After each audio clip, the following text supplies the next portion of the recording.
کو معاف کر دے، یعنی تمہاری توبہ کو قبول کر لے۔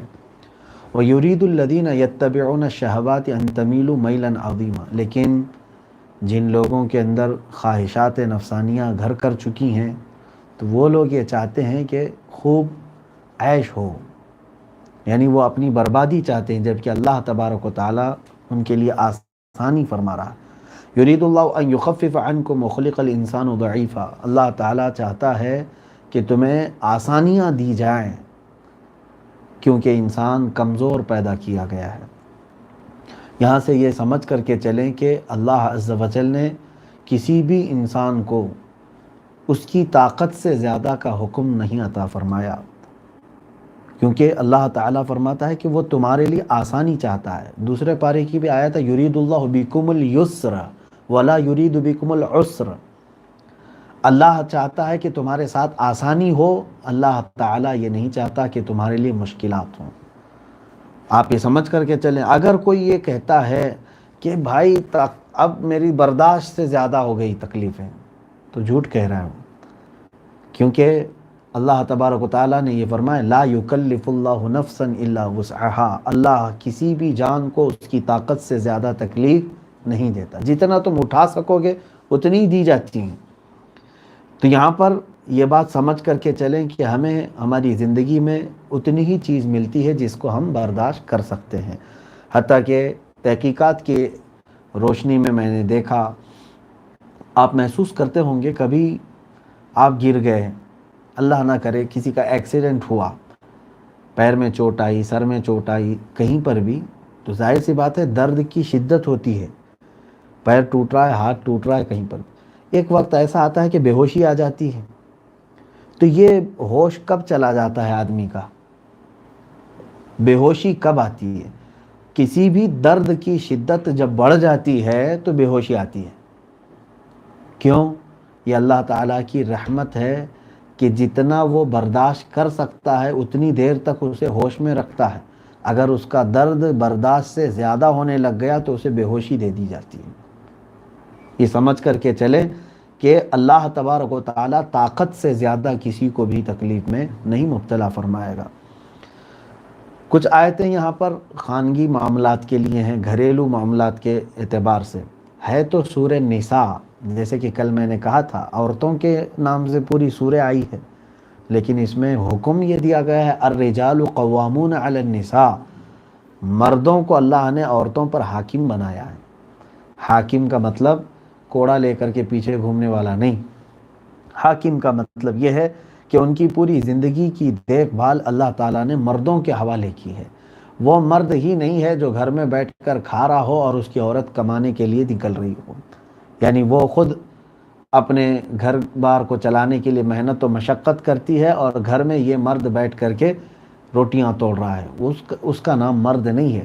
مرد کو اللہ تبارک و تعالیٰ نے بڑی ذمہ داریاں عطا کی ہیں، اور عورت تمہارے حوالے کی گئی ہے کہ اس کے نان و نفقہ، اس کے سکنا، اس کے رہنے، تمام معاملات کی ذمہ داریاں مرد کو دی گئی ہیں۔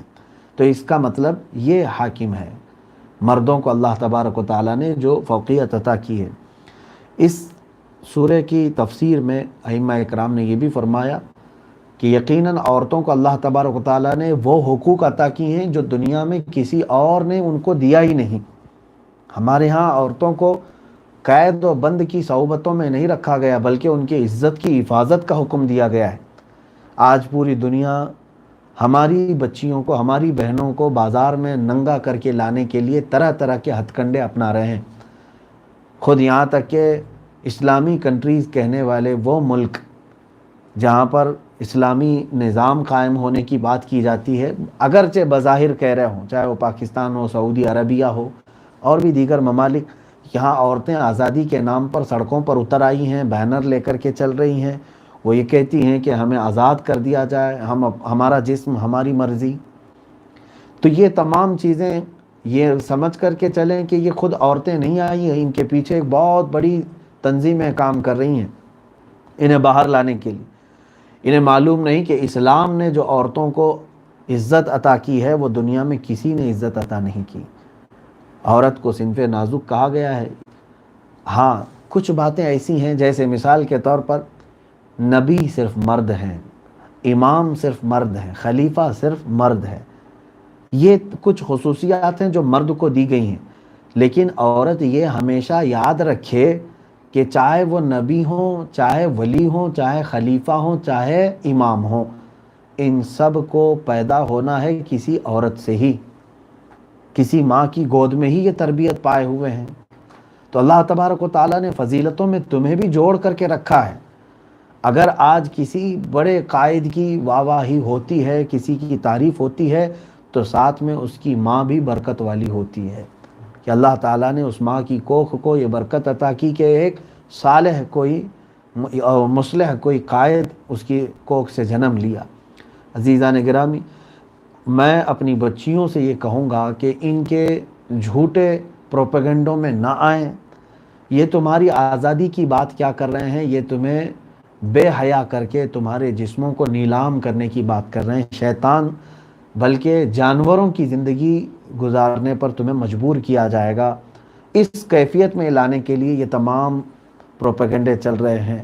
ہماری مائیں بہنیں، ہماری بچیاں اگر یہی چاہتی ہیں کہ وہ جانوروں کی زندگی گزاریں تو پھر ان کے لیے وہی زندگی ہو، لیکن میں سمجھتا ہوں کہ وہ خاتون اصل میں خاتون ہے جس نے اپنی حیا اور اپنی عزت کی پوری زندگی پر حفاظت کی ہو۔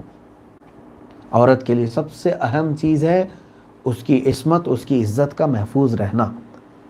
خود دوسری قوموں میں بھی اگر ایک عورت کو چند لوگوں نے چھوا ہے یا اس کے ساتھ اجتماعی طور پر اپنی خواہشات پوری کی ہوں تو اس عورت کو کوئی جلدی نہیں اپناتا، دوسرا کوئی سلیم العقل آدمی نہیں اپناتا۔ کیوں؟ اس کو عیبدار سمجھتے ہیں۔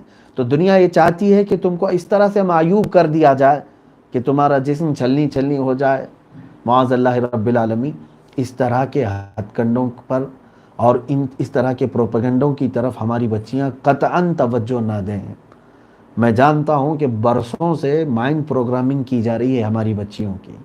یہ اچانک نہیں ہوا، یہ جو نعرے لگ رہے ہیں میرا جسم میری مرضی، یہ اچانک نہیں ہوئے، تقریباً 100 سال پہلے سے اس کی پلاننگ چل رہی ہے۔ یہ اب وقت آیا ہے ان کو باہر لا کر کے عورتوں کو کھڑا کرنے کا، وہ بھی خاص طور پر مسلمان عورتیں ٹارگٹ ہیں۔ پہلے سے ذہن سازی کی جا رہی ہے، فلمیں دکھا دکھا کر کے، سیریل دکھا دکھا کر کے، پوسٹرز بنا کر کے۔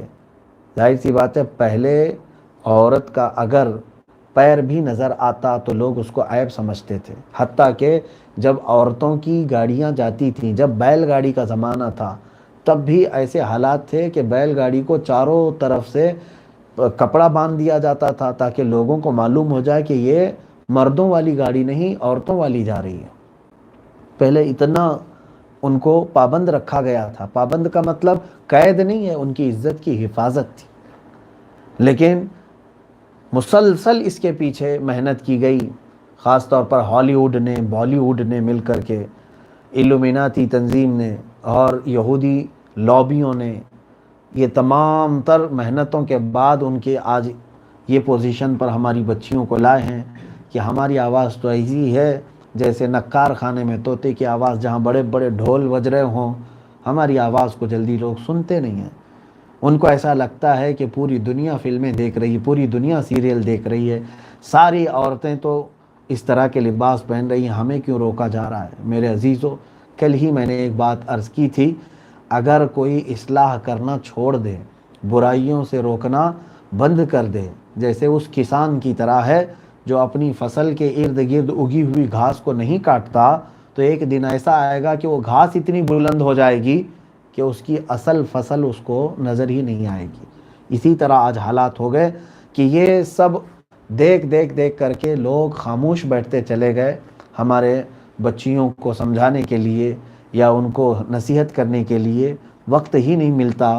اور حد تو یہ ہے کہ ہمارے جتنے مرد حضرات ہیں وہ مسجدوں سے کنیکٹ ہیں، وہ آتے ہیں مسجدوں میں سنتے ہیں علماء کو۔ عورتوں کو تو ایسا ہو گیا کہ تقریباً زنگ لگ گیا ہے، نہ ان کو نصیحت کرنے والا کوئی ملتا ہے، نہ وہ اس طرح عموماً اجتماعات میں جاتی ہیں، جلسوں میں جاتی ہیں، کہیں ہوتا نہیں ہے۔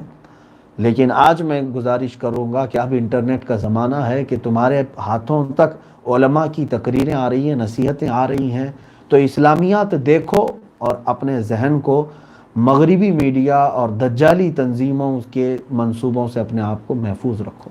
اللہ کریم ہماری بچیوں کی حفاظت فرمائے۔ اللہ تبارک و تعالیٰ نے